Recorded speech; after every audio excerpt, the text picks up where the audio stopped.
Un sujet aujourd'hui que j'ai envie d'aborder, c'est le sujet des relations amoureuses. Et j'ai envie de partager certaines choses de ce que j'ai vécu moi, parce que je pense que d'autres femmes le vivent aussi et ont peut-être envie, comme moi, de vivre autre chose. Moi, j'ai commencé ma vie amoureuse vers 15 ans à peu près. Et je suis restée longtemps avec cette première personne. Je suis restée 3 ans jusqu'à 18 ans. Après, j'ai fait une ou deux rencontres. Et puis après, à 19 ans, j'ai rencontré un homme qui est l'homme qui est devenu mon mari et le père de mes enfants. Donc j'étais vraiment jeune. Et j'avais pas du tout à ce moment-là de travail sur moi. Donc je suis arrivée avec toutes mes blessures, avec toutes mes attentes dans cette relation.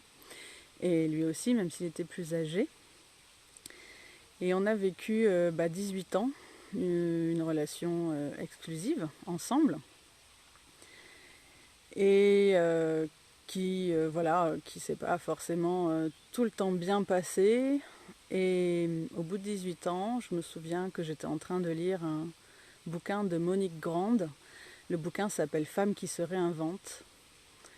Et parce que je proposais déjà des cercles de femmes, donc ça c'était en 2013. Et c'était le chapitre sur la vie sexuelle, les femmes et leur vie sexuelle et la sexualité.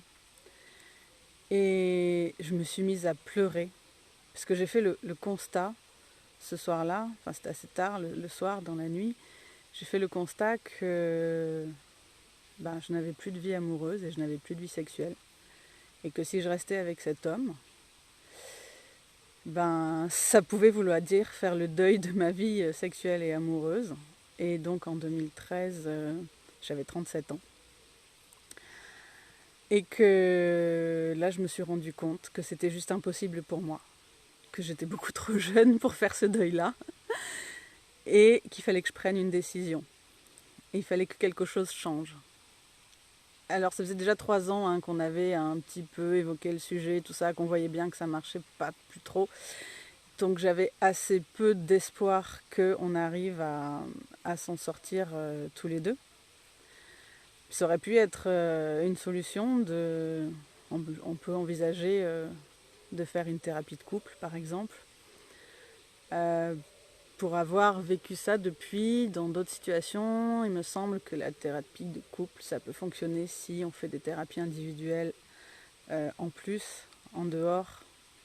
Voilà, parce que ce qui se joue dans le couple, en fait, est nourri par ce qui se joue en individuel. Et donc, si on ne le fait pas, je ne sais pas si ça peut vraiment fonctionner. Enfin, toujours est-il que pour nous, on était vraiment déjà à un point où on s'était tellement blessé que c'était vraiment difficile de remonter, de retrouver, de remonter la pente, de retrouver quelque chose de l'ordre de la tendresse, ne serait-ce que ça.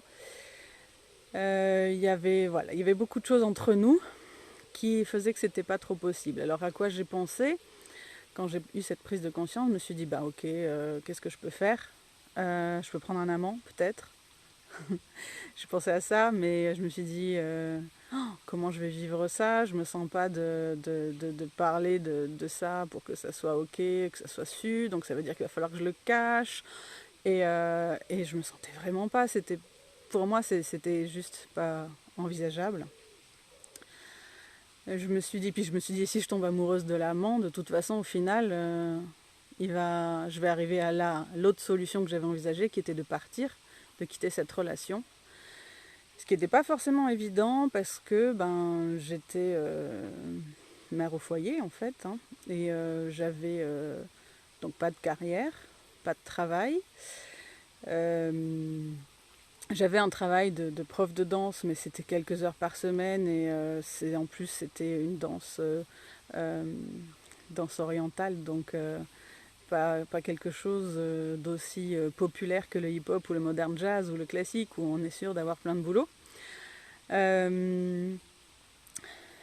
Donc c'était pas évident de prendre cette décision. le père de mes enfants, comment vont vivre les enfants. Bon, et j'ai pas forcément pensé à d'autres solutions. Enfin, je voyais un peu que ces trois-là.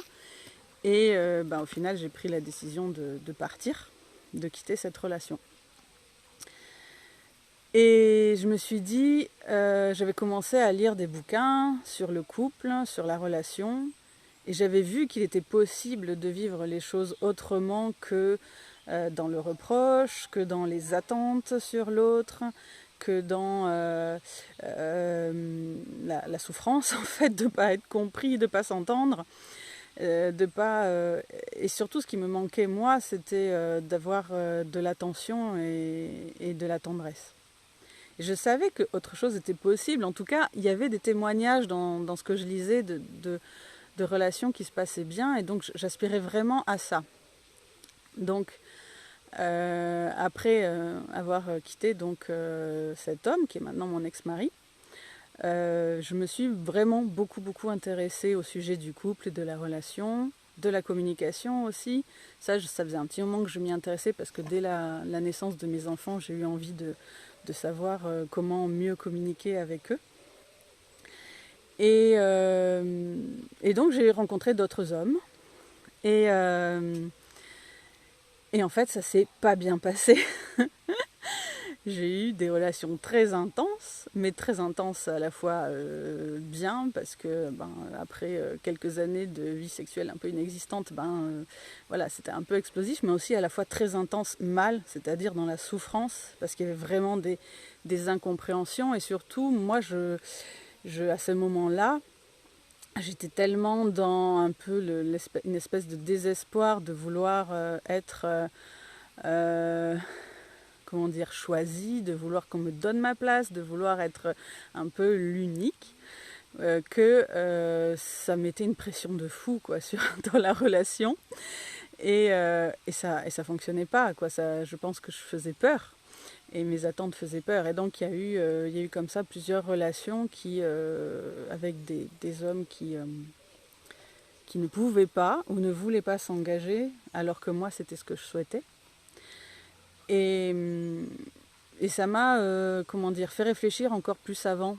Et comme en même temps je continuais à lire des bouquins sur la relation, le couple, j'ai commencé à lire des choses sur la dépendance affective. Et là je me suis rendu compte que j'étais effectivement dépendante affective. Et je faisais une thérapie aussi au même moment, là, après la séparation avec mon ex-mari, donc j'ai commencé une thérapie. Et les relations que j'ai eues après qui se passaient pas bien appuyaient vraiment sur tous les points sensibles qu'il y avait chez moi. Donc c'était très douloureux, mais c'était du coup très efficace.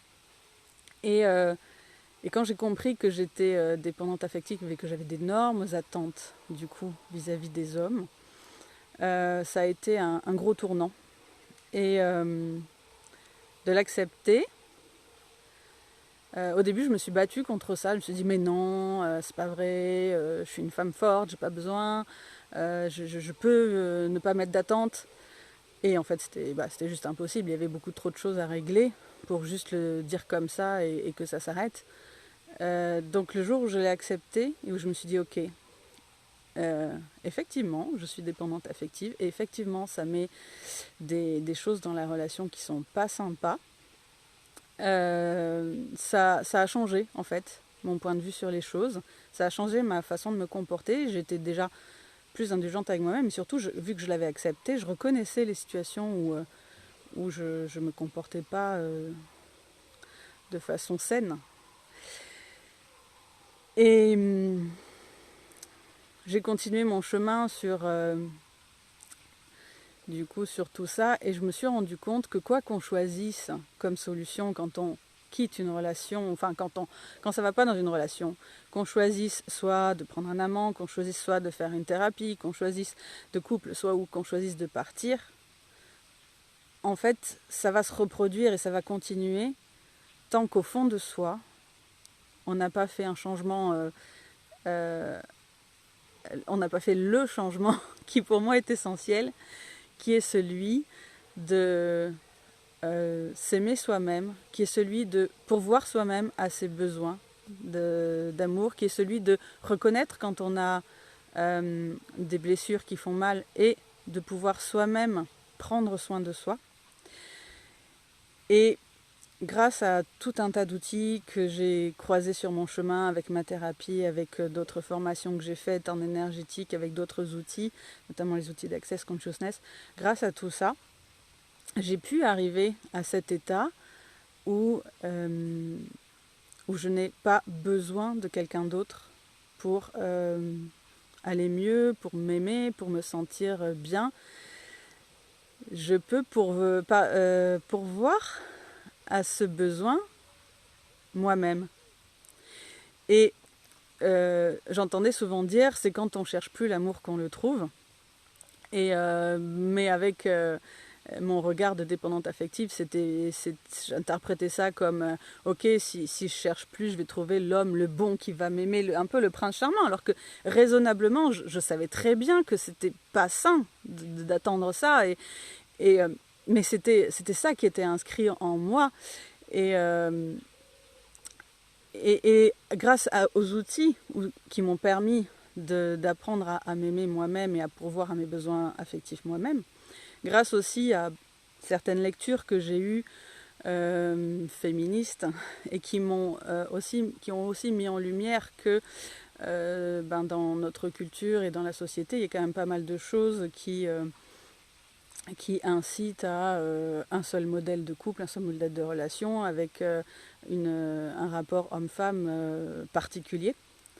Et quand j'ai aussi pris conscience de ça et que j'ai commencé à me dire est-ce que ça me convient? Est-ce que c'est ça que je veux? Ou est-ce que je veux autre chose? Et si je veux autre chose, qu'est-ce que je veux?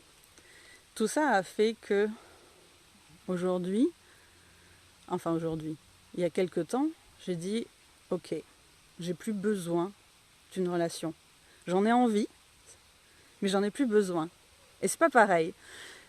J'en ai envie, ça veut dire que oui, c'est vrai que ça me ferait plaisir d'avoir une relation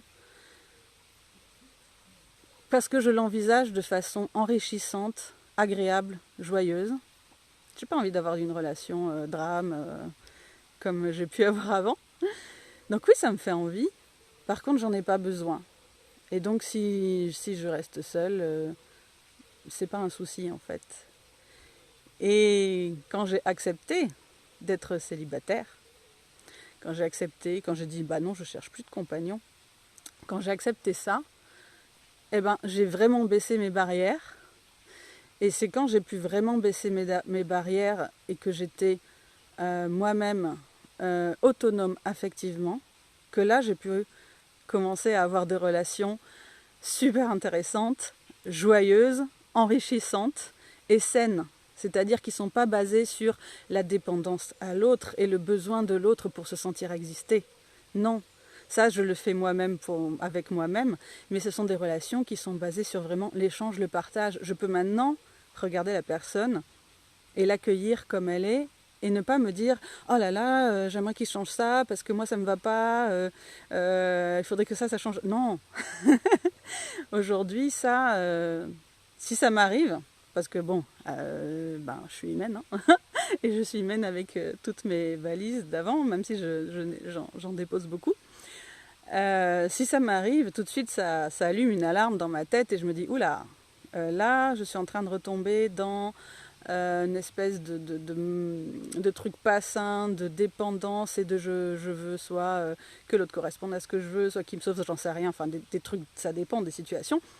Mais ça allume une alarme en moi et je suis alors à ce moment-là très très vigilante à voir ce qui se passe en moi et je réutilise tous les outils que j'ai pour revenir à moi, revenir à l'amour de moi-même, répondre à mon besoin à ce moment-là, en grande partie moi-même, le plus possible moi-même, avant de retourner dans la relation, pour ne pas faire peser ça dans la relation et pour pouvoir être vraiment complètement dans l'accueil de la personne qui est en face de moi. Voilà ce que j'avais envie de partager aujourd'hui parce que il me semble que ce sont des interrogations que j'entends autour de moi, ce sont des difficultés que j'entends autour de moi et de savoir que c'est possible, même quand on part comme moi d'une grosse blessure de rejet, d'humiliation et d'une grosse dépendance affective, eh ben, c'est possible d'arriver à avoir des relations saines et une vie amoureuse riche et joyeuse. Et en fait, j'ai programmé un webinaire mercredi prochain à 20 h, le 22 septembre, où je vais aller plus en détail dans ce que j'ai vécu et comment j'ai traversé ça, pour arriver aujourd'hui à ce que j'estime être vraiment quelque chose de super sympa en termes de relations amoureuses et de vie amoureuse. Et donc c'est un rendez-vous en ligne où je vous raconterai ça et vous pourrez me poser des questions parce que ça sera sur Zoom et donc vous pourrez me poser des questions auxquelles je répondrai. Et si jamais le sujet vous intéresse et que vous avez envie d'aller plus loin, j'ai un programme, ce que j'appelle un programme, c'est-à-dire en fait il y aura 6 rencontres en ligne où je vais donner des outils, faire des pratiques sur plusieurs thèmes qui sont les clés pour moi qui m'ont permis d'arriver à ma vie aujourd'hui. Et donc c'est ce programme-là que je réserve aux femmes parce que c'est vrai que j'ai abordé tout ça en tant que femme et avec les problématiques liées donc au genre dans notre société. Et donc je me sens plus concernée et surtout, enfin voilà, je sens que ça peut vraiment aider d'autres femmes.